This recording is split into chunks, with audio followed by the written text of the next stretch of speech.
রবীন্দ্রসঙ্গীতকে জনপ্রিয় করে তোলার ক্ষেত্রে যে সমস্ত শিল্পীর ভূমিকা অনস্বীকার্য তাদের মধ্যে অন্যতম হলেন পঙ্কজ কুমার মল্লিক।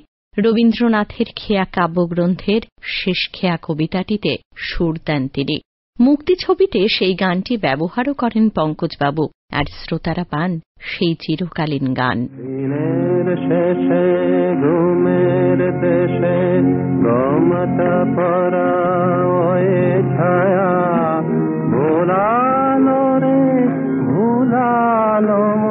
পঙ্কজ কুমার মল্লিক সঙ্গীতপ্রেমী মানুষের কাছে এই নামটি আপনার চেয়েও আপন। বহুমুখী প্রতিভা সম্পন্ন এই মানুষটি একাধারে কণ্ঠশিল্পী, একাধারে সঙ্গীত পরিচালক ও অভিনেতা। 1905 সালে আজকের দিনে কলকাতায় তার জন্ম। ছেলেবেলা থেকেই ছিল সঙ্গীতের প্রতি গভীর আগ্রহ। দীনেন্দ্রনাথ ঠাকুরের সংস্পর্শে এসে রবীন্দ্রসঙ্গীতের প্রতি তার অমোঘ আকর্ষণ অচিরেই পঙ্কজ কুমার মল্লিককে রবীন্দ্রসঙ্গীত শিল্পীদের মধ্যে অগ্রগণ্য করে তোলে।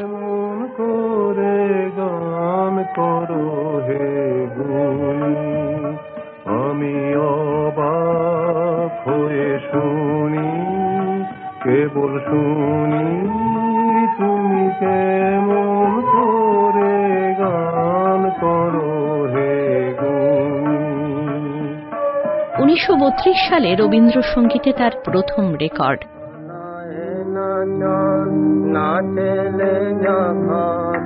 আপন বলে নটরাজ, নটরাজ জটার বাঁধন পড় কোলে প্রণয় নাচন। জাহ্নবীতায় মুক্ত ধারায় উন্মাদিনী দিশাহারায়, দিশাহারায়। জাহ্নবীতায় মুক্ত ধারায় উন্মাদিনী। আকাশবাণীতে তার কর্মজীবনের শুরু 1927 সালে। সে সময় নাম ছিল ইন্ডিয়ান ব্রডকাস্টিং কর্পোরেশন, পরে তার নাম হয় অল ইন্ডিয়া রেডিও। এই প্রতিষ্ঠানটি আকাশবাণী কলকাতা নামে পরিচিত। দীর্ঘ 50 বছর তিনি আকাশবাণীর সঙ্গে যুক্ত ছিলেন সঙ্গীত শিল্পী ও সঙ্গীত পরিচালক হিসেবে। শারদ উৎসবের সূচনায়, দেবীপক্ষের প্রাক্কালে মহালয়ায় মহিষাসুর মর্দিনীতে তার কণ্ঠ আজও অমলিন। নমচণ্ডী নমচণ্ডী নমচণ্ডী নমচণ্ডী নমচণ্ডী।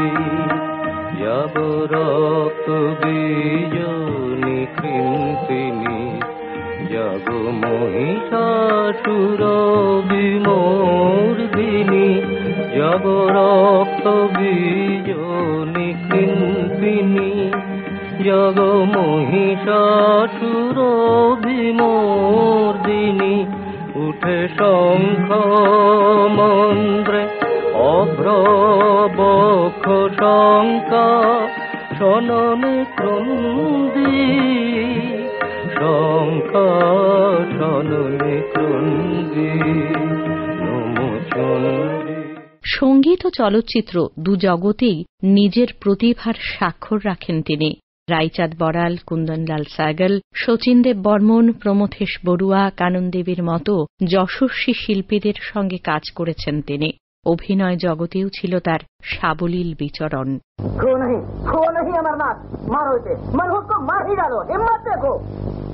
देखा देखा, समाज में हुक्का पानी बंद है, दांत से निकाल दिया है, तो भी कमबख्त गांव में मर रही है। बस चलो।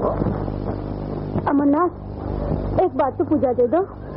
सुकुमार, बेनी काका को कांदा हुआ है, अस्पताल तक पहुंचाओ। ब्राह्मण को अस्पताल कैसा? 72 रात के साथ? बहुत करीब।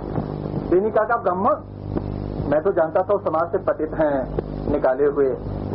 রবীন্দ্রসঙ্গীতের পাশাপাশি বাংলা ও হিন্দি চলচ্চিত্রে তার গান আপ্লুত করে সঙ্গীত প্রেমী সকল শ্রোতাকে।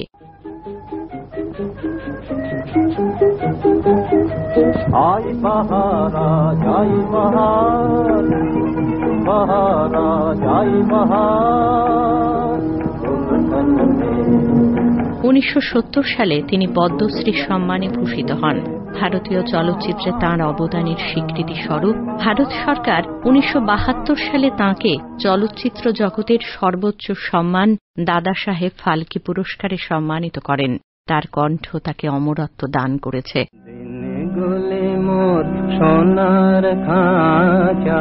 তবে শুধু বড় শিল্পী নন, অনেক বড় মাপের মানুষ ছিলেন তিনি। তাই জনপ্রিয়তার নিরিখে আজও এই মানুষটি সত্যিই বিরল। সঙ্গীতপ্রেমী মানুষের কাছে পঙ্কজ কুমার মল্লিক শুধুমাত্র একটি নাম নয়, একটি প্রতিষ্ঠান। নমস্কারে